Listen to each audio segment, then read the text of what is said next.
Hi, how are you today? We now come to the part of the book which is concerned with the sorts of skills that anyone completing an MBA ought to develop within themselves. The first of these skills is presentation skills, and the second is how to analyse a case. It's really difficult to overestimate the importance of presentation skills. And you will see in your professional lives and social lives that time after time after time, the quality of a proposal may actually be less important than how it is presented. So anyone who completes an MBA ought to be really good at presenting.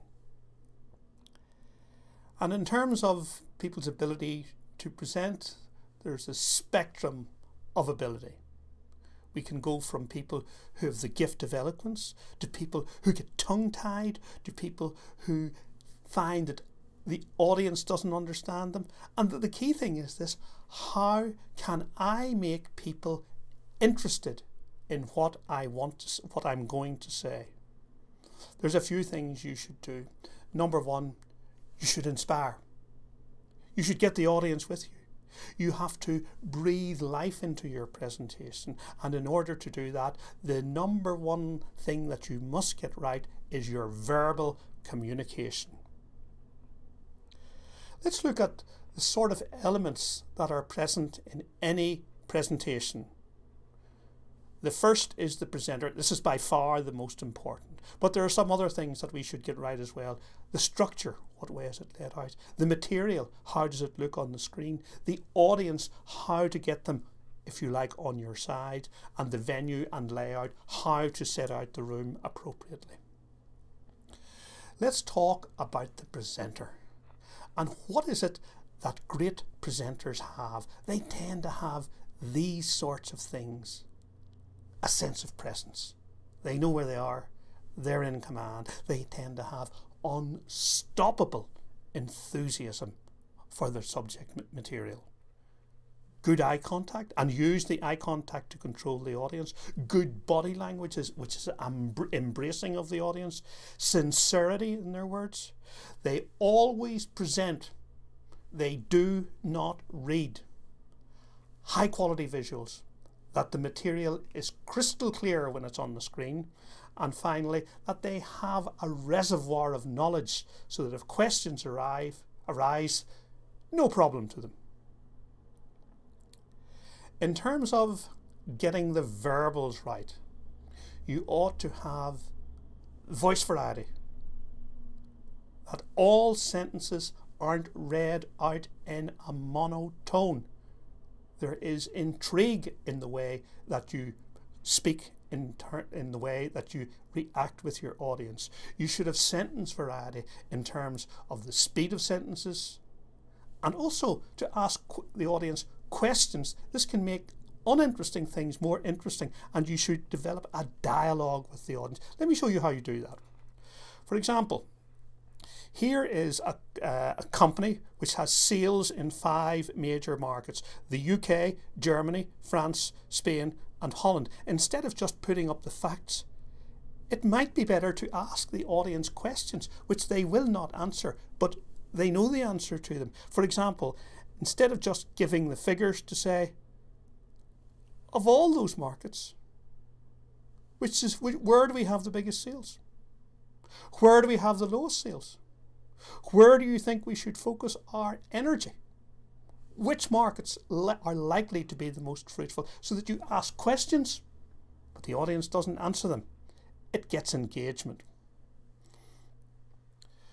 You know, people think that structure should be the following: introduction, middle, conclusion. I personally don't agree with that.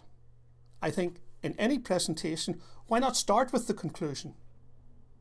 Have the middle where you give the detail, and then repeat the conclusion.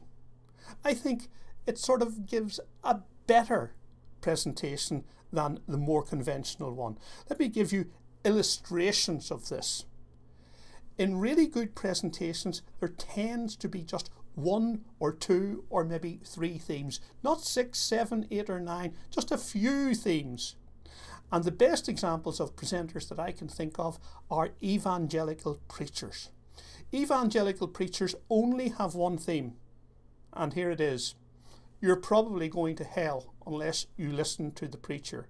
And if you look at the way that they do their presentation, they have the conclusion, you're going to hell; the middle, which is the detail, how you're going to get there; and the conclusion again, which is you're still going to hell unless you support me. What is the material that should be in a strategic plan? Well, I think it should be the skeleton strategic plan fleshed out with the detail of the company. The detail should be in written form, not on the screen.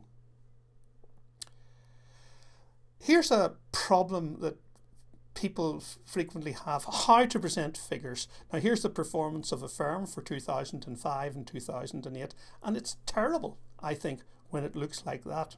But we can take those figures and make them more interesting, in my opinion, by doing it graphically and saying something like this: here were our sales, which have grown quite strongly over the period 2005 up to 2008, and it's been gratifying to see that the growth in the cost of sales has been somewhat less, leading to our gross profit increasing substantially over that period of time. Better, I think, than a table. Let's move on to how a presentation looks. What about the visuals? How much information should you have? What about colour? What about animation? What about multimedia? The first thing that I want to talk about is the amount of information. Really, slides that have a lot of information imprison the presenter. You're much better off to have a small amount of information. I'm going to deal with that specifically in a moment or two.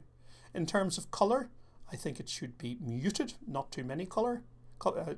In terms of animation, not too much, maybe a little. And in terms of multimedia, yes, if you can get appropriate multimedia. Let's go back to the amount of information. This is a slide done by a team of students when they were looking at the Gillette company. And I was quite critical of this slide because of the amount of information, and it just doesn't do anything at all for me. So let's take the information, which I've just taken it again, and there it is in plain black and white at the top. And I think there's about 60 words there, much too many. Why don't we reduce that to the following? The first line is about expanding market leadership. The second is about the structure. The third is about marketing. The next is about marketing. And the final one is to stay leader and promote. And take those words, put it back on the original slide and make them a lot larger. And here we have the conclusions. Much bolder, much easier to speak to. For example, if I just take the first item there, which is expand the market leadership, Gillette intends, through the strategies outlined in the previous slides, to expand its market leadership. It's so much more powerful than the previous crowded slide. In terms of the venue and layout, the presenters table, I think, should not be in front of the screen so that you never block the screen. This is for a large group, which is called theatre style. And for a smaller group, I would tend to do it in a horseshoe style. Again, the presenter's table either to the left or the right of the screen. In terms of your relationship with the audience, you have to tailor it to their level and their degree of interest. Don't assume that you have a presentation which is one size fits all. It doesn't. The second thing is you have to build rapport, build a relationship with your audience so they actually like you. They're consumed with interest. And remember, it's emotion, it's feeling that will win the presentation, not logic. The results of any presentation should be positive. It should be that the results for the audience, it felt it participated, and for the presenter, a sense of achievement. You have to have at the end of your presentation something that I would call excited support. Thank you for listening to this podcast. As usual, all the material, all the credit is due to Apple. And once again, I want to thank you for listening to this podcast, and goodbye.